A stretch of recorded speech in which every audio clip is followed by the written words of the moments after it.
आसान अणपढ़ियल आहिनि छो त सहाबा रज़ी अल्लाह अन्हुम उहे मुखातिबा अवलीन मुखातिबा क़ुरान पाक जा त उहे पंहिंजो बकरियूं चारींदा हुआ माल चारींदा हुआ कि यूनिवर्सिटी में पढ़ियल कोन हुआ इन साॻे क़ुरान उन्हनि खे मटाए ऐं दुनिया जी हिकु ताक़तवर तरीन क़ौम करे छॾियो ऐं थोरे ई अरसे में इहा क़ौम अॻिते निकिरी अध खां वधीक दुनिया ते उनजी बादशाही शुरू थी वई तंहिंजे करे हिन क़ुरान पाक जो मुखातिब हर को आहे तंहिंजे करे असां हिते कोशिशि कयूं था त कंहिं न कंहिं तरीक़े सां तव्हां राज़ी थियो तव्हांखे सवलो लॻे ईअं तव्हांजे दिमाग़ मां इहो शइ निकिरी वञे त हीउ को ॾुखियो आहे असांजे सम्झण खां घणो आहे ऐं जेको आहे सो असांजो कमु सिर्फ़ु यादि तलावत कयूं सवाब ख़ातिर न इहो बि ज़रूरी आहे लेकिन हीउ क़ुरान पाक तव्हांजी ज़िंदगीअ में तब्दीलियूं आणण लाइ आयो आहे तव्हांजे सोच खे मटाइण लाइ आयो आहे तव्हांजी उथण वेहण खे मटाइण जे लाइ आयो आहे ऐं इहो उनजा असरात ऐं फ़ाइदा तॾहिं थींदा जॾहिं असीं क़ुरान पाक ऐं हदीस पाक खे सम्झण जी कोशिशि कंदासीं गुज़िश्ता हिकु हफ़्ते खां असां शाह अब्दुल लतीफ़ भिटाई रहमतुल्लाह अलैह जे अशार सां हिन क़ुरान पाक खे तव्हांखे सम्झाइण जी कोशिशि करे रहिया आहियूं छाकाणि त शाह साहिब पंहिंजे बेतनि जो जेको तारुफ़ करायो आहे उहो इहो ई आहे जेको हींअर स्क्रीन ते अचे थो जे तो बेत भायां से आयतूं आहिनि नियोमन लाइन प्रिया संदे पार ॾे अलाह शाह लतीफ़ फरमाए थो त हीअ जेकी बि मुंहिंजी शेरो शाइरी आहे इहे हक़ीक़त में इहे आयतुनि मां वरितल आहिनि उन जूं सेंट्रल आइडियाऊं शाह लतीफ़ रहमतुल्लाह अलैह जे कच्छ में क़ुरान पाक ऐं मौलाना मसनवी रोमीअ जी मसनवी हूंदी हुई ज़ाहिर त हदीस बि उनजी पढ़ियल आहे छो त अॻिते तव्हां ॾिसंदो त केतिरो उन हदीस खे कोट कयो आहे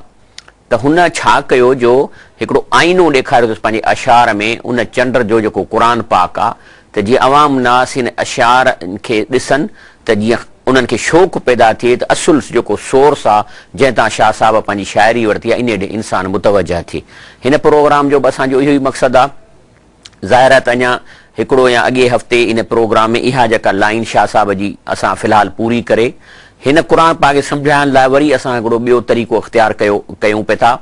ऐं त जीअं तव्हां वधीक शौक़ सां क़ुरान पाक खे सम्झो बि ऐं उन खां मरऊब थियो ऐं उहो आहे त असां तव्हांखे क़ुरान पाक जी आयत ॾेई ऐं उन आयत सां हिन दुनिया में जेको कुझु थी रहियो आहे उनजी वीडियो ॾेखारींदासीं इन जी असांजी टर्की में हारून यहिया वेबसाइट आहे उन सां असांजी करस्पॉन्डेंस हले पई थी इनशाला इहे वीडियोज़ पहुची वेंदियूं पोइ असां आयत बि ॾेखारींदासीं उन सां गॾु तव्हांखे नंढी फिल्म बि ॾेखारींदासीं जंहिंजे करे उहो कुदरती मंज़र या उहा शइ उन आयत खे वधीक एक्सप्लेन थी करे हाणे असां शाह साहिब इन ते हलूं था हाणे मां हिकिड़ी जेका आयत आंदी आहे सूरे आले इमरान जी आयत नंबर 191 आऊज़ु बिल्लाहि मिनश शैतानिर रजीम बिस्मिल्लाहिर रहमानिर रहीम अल्लज़ीना यज़कुरून अल्लाह क़ियामन व क़ूदन व अला जुनूबिहिम अल्लाह साईं तारीफ़ थो करे उन इंसाननि जी जेके रब जो ज़िक्र कनि था यादि कनि था निमाज़ूं पढ़नि था सजदा कनि था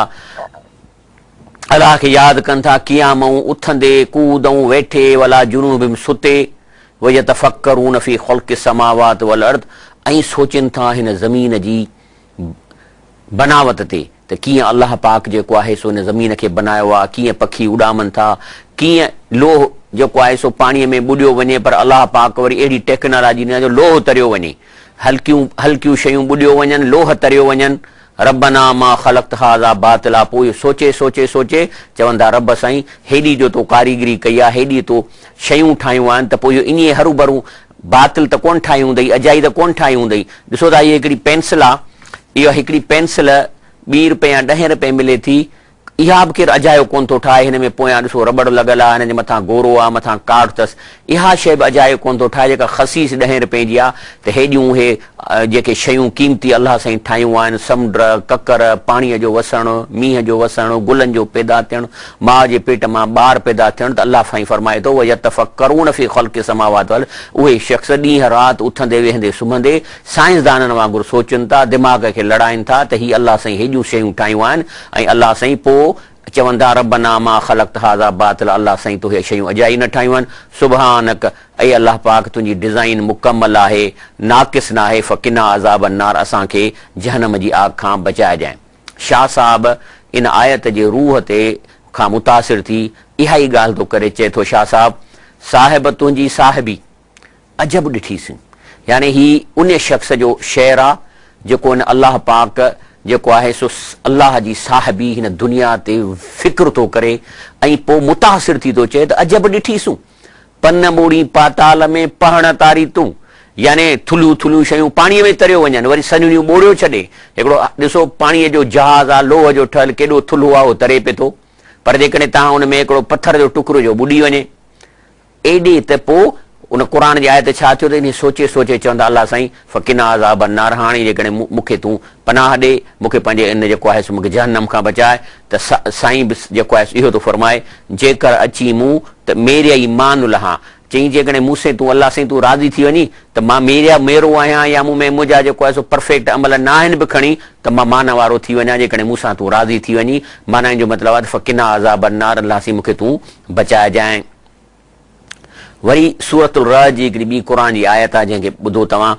अलाह साईं फरमाए थो अल्लाहुल्लज़ी, अलाह जी ज़ात उहा आहे, रफ़अ समावात बग़ैर अमदिन, जंहिं आसमान ठाहियो आहे बिना ठुल्हनि जे, तरूनहा जंहिंखे तव्हां ॾिसो था, सुम अस्तवा अलल अर्श, पोइ पंहिंजे अर्श जे तरफ़ अलाह जी ज़ात मुतवजह थी, व सख़र शम्स वल कमर, ऐं क़ाबू करे रखिया त सिज ऐं चंड खे, कुल्ली यजरी, ऐं उहे हली रहिया आहिनि सभई पंहिंजे मदार में, ले अजल मुसम्मा, पंहिंजे ख़ासि ठिकाणे तरफ़, युदब्बिरुल अम्र, अल्लाह जेको सो फेराए थो पंहिंजे हुकुमनि खे, पंहिंजे कंट्रोल थो करे हुकुमनि खे, युफ़स्सिलुल आयात, ऐं तव्हां जे लाइ रब साईं क़ुर जूं आयतूं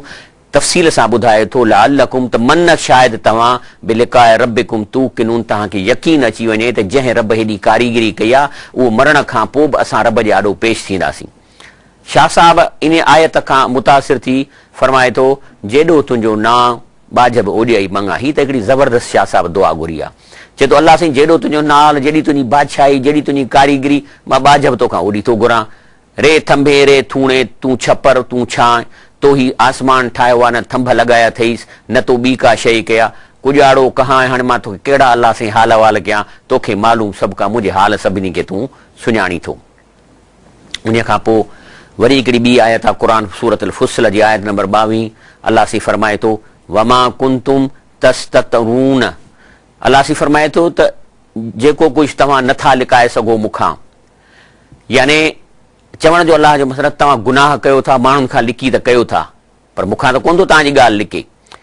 छाकाणि अलाह फरमाए थो यशहद अलैकुम समअकुम, क़यामत जे ॾींहं ते तव्हांजो जेको तव्हांजा कन आहिनि इहे बि तव्हांजे मथां शाहिदी ॾींदा, वला अबसारुकुम, तव्हांजूं अखियूं बि तव्हांजे ख़िलाफ़ शाहिदी ॾींदियूं, वला जुलूदकुम, तव्हांजूं खलूं बि ॻाल्हाईंदियूं त तो हे फलाणो कमु कयो, वला किम ज़नंतुम, बाक़ी तव्हां इहो सोचियो वेठा आहियो, अन अल्लाह ला यअलम कसीरन मिम्मा तामलून, त माना अक्सर अलाह खां तव्हां लिकाए था कमु कयो, अलाह खे ख़बर ई कान्हे का।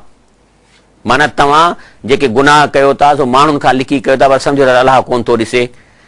इहो अलाह फरमाए थो कीअं थो थी सघे, तव्हांजा कन, तव्हांजूं अखियूं, तव्हांजूं खलूं उते ॻाल्हाईंदियूं, तव्हांजे ख़िलाफ़ ॾींदियूं, तंहिंजे करे शाह साहब खे ख़बर आहे त रब खां शइ का कान थी लिकी सघे, अलाह खां का शइ कान थी लिके, तंहिंजे करे शाह साहब तो दुआ थो घुरे, सतुर कर सतार, ए अलाह साईं मुंहिंजे ऐबन खे लिका, तूं सतार आहीं, पर्दा पोशी कंदड़ आहीं, सतुर कर सतार, आउं उघाड़ी आहियां, ढकी ढकणहार, ॾेई पांद पनाह जो, बसि इहो जेको ढकु ॾियणो आहे सो रब ई ॾींदो, जेको पनाह जो पलांद मूंखे मथां विझे त मां लिकी वञा, बाक़ी जेको आहे सो रब खां कहिड़ी शइ लिकल आहे, इहा ई ॻाल्हि क़ुर पियो चए, इहा ई ॻाल्हि शाह साहब चयो आहे। उन खां पोइ हिकिड़ी आयत आहे ज़ारियात जी, आयत नंबर 15, 17 ऐं 18, अलाह सी फरमाए थो इन्नल मुत्तकीन फी जन्नातियूं व उयूम, अलाह फरमाए थो जेके परहेज़गार ऐं बुज़ुर्ग जेके हिन दुनिया में कामयाब थी था वञनि से जन्नत में वेंदा, उते वाहन में हूंदा, चश्मनि में हूंदा, पर हिन जी कहिड़ी ख़ासियत ई, छाजे करे जन्नत में था वञनि, इन लाइ अलाह सी फरमाए थो कानू कलीलम मिनल लैल मा यहजऊन, त राति जो हू थोरी देरि सुम्हंदा हुआ, वधीक अरसो रब जी इबादत कंदा हुआ, यानी सुम्ही उथंदा हुआ, वबिल असार, ऐं ख़ासि तौर सहरीअ टाइम ते, फजर जे टाइम ते, यानी जेका अज़ान अचे थी उन खां अधु कलाक अॻु में हुम यस्तगफिरून, उहो अलाह खे इस्तग़फार कंदा त अलाह सी गुनाह माफ़ कर, छो त इहो अहिड़ो टाइम आहे जंहिंमें रब पाक 7 आसमान मां नज़ूल थी पहिरें आसमान अची फ़रिश्तनि खे हुकुम थो करे त ॾिसो त को बानो आहे जेको मूंखां कुझु घुरे थो या का मूंखां माफ़ी थो वठे, त इहो टाइम आहे, तंहिं करे अलाह फरमाए थो त जेके जन्नत में पहुचण वारनि माण्हुनि में 2-3 ॻाल्हियूं हुयूं, हिकिड़ी त कानू कलीलन मिनल लैल मा यहजऊन, राति जो थोरो सुम्हंदा हुआ, घणी इबादत कंदा हुआ, वबिल असार, और ख़ुसूसन फजर जे टाइम ते, सहरीअ जे टाइम ते हुम यस्तगफिरून, पंहिंजे गुनाहनि जी